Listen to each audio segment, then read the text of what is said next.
विशाल हवेली के मुख्य द्वार के अंदर कदम रखती है, पूरे घर का माहौल एक पल के लिए जैसे थम जाता है।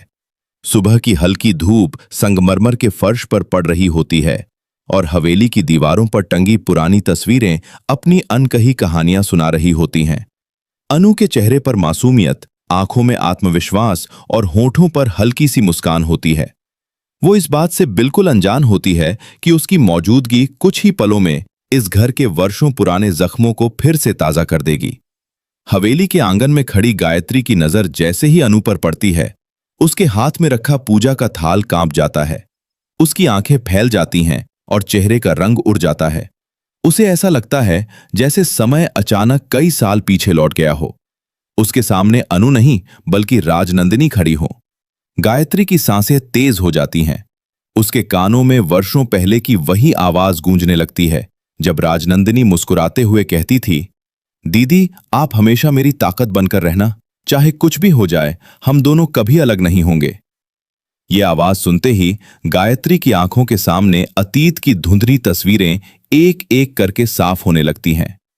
वो दिन जब इस हवेली में हंसी गूंजती थी, हर त्योहार साथ मनाया जाता था, हर खुशी साझा होती थी। लेकिन फिर एक ऐसा तूफान आया जिसने पूरे परिवार को बिखेर कर रख दिया। उस तूफान का नाम था राजनंदिनी का अचानक गायब हो जाना। उधर अनु बड़ी विनम्रता से सबको नमस्ते करती है। उसे ये समझ नहीं आता कि गायत्री उसे इस तरह क्यों देख रही है। वो मुस्कुराकर कहती है, नमस्ते आंटी जी, मैं अनु हूं। लेकिन गायत्री के होठों से कोई शब्द नहीं निकलता। उसकी आंखों में आंसू तैरने लगते हैं। वो बस अनु का चेहरा देखती रहती है। वही आंखें, वही मुस्कान, वही मासूमियत, यहां तक कि माथे पर गिरती बालों की वही लट। ऐसा लगता है मानो राजनंदिनी फिर से इस घर में लौट आई हो। इतने में घर के बाकी सदस्य भी वहां पहुंच जाते हैं। सभी को गायत्री का बदला हुआ चेहरा देखकर हैरानी होती है। कोई समझ नहीं पाता कि आखिर अचानक ऐसा क्या हो गया। राजीव धीरे से पूछता है, गायत्री क्या हुआ, तुम ठीक तो हो?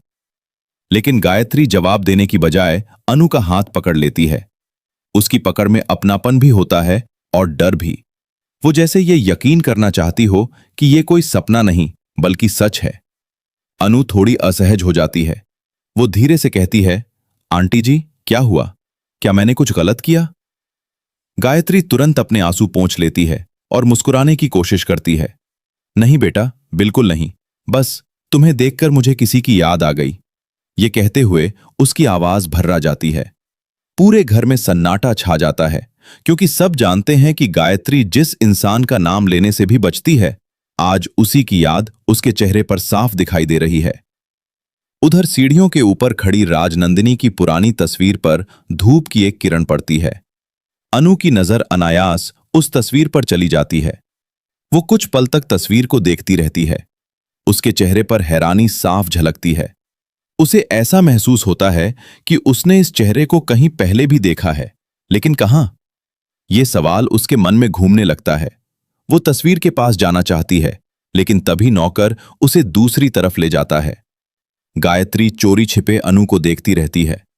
हर छोटी हरकत उसे राजनंदिनी की याद दिला रही होती है। जिस तरह अनु चलते समय अपने दुपट्टे को संभालती है, जिस तरह मुस्कुराते हुए आंखें झुका लेती है, यहां तक कि बात करते समय हाथों की हर हरकत भी बिल्कुल वैसी ही है। गायत्री का दिल बार बार कह रहा होता है कि यह सिर्फ एक संयोग नहीं हो सकता, लेकिन उसका दिमाग उसे समझाने की कोशिश करता है कि दुनिया में एक जैसे चेहरे होना कोई असंभव बात नहीं। उसी समय परिवार की मुखिया सावित्री देवी वहां पहुंचती हैं। वो अनु को ऊपर से नीचे तक देखती हैं। उनके चेहरे पर कोई भाव नहीं होता। वो वर्षों से अपने दिल की भावनाओं को छिपाना सीख चुकी हैं, लेकिन उनकी आंखों में भी एक पल के लिए हल्का सा कंपन दिखाई देता है। वो धीरे से कहती हैं, तुम्हारा नाम क्या बताया? अनु आदर से जवाब देती है, जी अनु। सावित्री देवी कुछ पल तक उसे देखती रहती हैं और फिर बिना कुछ कहे आगे बढ़ जाती हैं, लेकिन उनके कदमों की धीमी चाल बता रही होती है कि उनके मन में भी कोई पुराना तूफान जाग चुका है।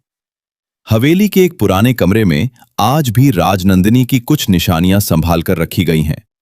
वो कमरा वर्षों से बंद है। किसी को वहां जाने की इजाजत नहीं। गायत्री रोज उस कमरे के बाहर कुछ पल खड़ी होती है,